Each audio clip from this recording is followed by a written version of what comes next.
بسم اللہ الرحمن الرحیم۔ حضرت عائشہ رضی اللہ تعالیٰ عنہ سے روایت ہے کہ رسول اللہ صلی اللہ علیہ وسلم نے فرمایا 10 چیزیں فطرت انسانیہ کا تقاضا ہے: مونچھیں کاٹنا، ناخن تراشنا، انگلیوں کے جوڑوں اور پوروں کو اچھی طرح دھونا اور داڑھی پوری رکھنا، مسواک کرنا، ناک میں پانی چڑھانا یعنی ناک کی صفائی کرنا، بغلوں کے بال اکھیڑنا، شرمگاہ کے بال مونڈنا اور پانی کے ساتھ استنجا کرنا۔ حضرت عبداللہ بن شقیق سے روایت ہے کہ نبی کریم صلی اللہ علیہ وسلم کے صحابہ میں سے ایک صحابی مصر کے حاکم تھے۔ ان کا ایک ساتھی ان کے پاس آیا تو دیکھا کہ ان کے بال پراگندہ اور بکھرے ہوئے ہیں۔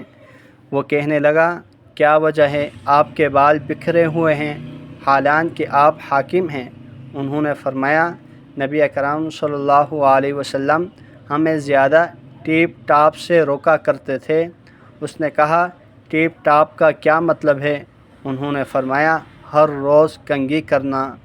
حضرت عبداللہ بن مسعود رضی اللہ تعالیٰ عنہ سے روایت ہے کہ اللہ کے نبی اکرم صلی اللہ علیہ وسلم 10 کاموں کو ناپسند فرماتے تھے، یعنی مردوں کا خلوق لگانا، سفید بالوں کو سیاہ کرنا، تمیمیں لٹکانا، منی غلط مقام پر ضائع کرنا اور چھوٹے بچے میں خرابی ڈالنا، لیکن آپ اس آخر کام کو حرام نہیں فرماتے تھے۔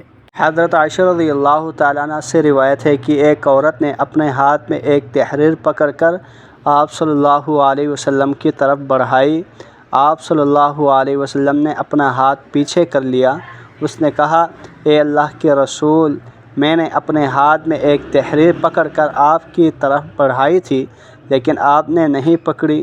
آپ صلی اللہ علیہ وسلم نے فرمایا، مجھے معلوم نہیں تھا یہ عورت کا ہاتھ ہے یا مرد کا۔ میں نے کہا، یہ عورت کا ہاتھ تھا۔ آپ صلی اللہ علیہ وسلم نے فرمایا، اگر تو عورت ہوتی تو اپنے ناخن مہندی کے ساتھ رنگ لیتی۔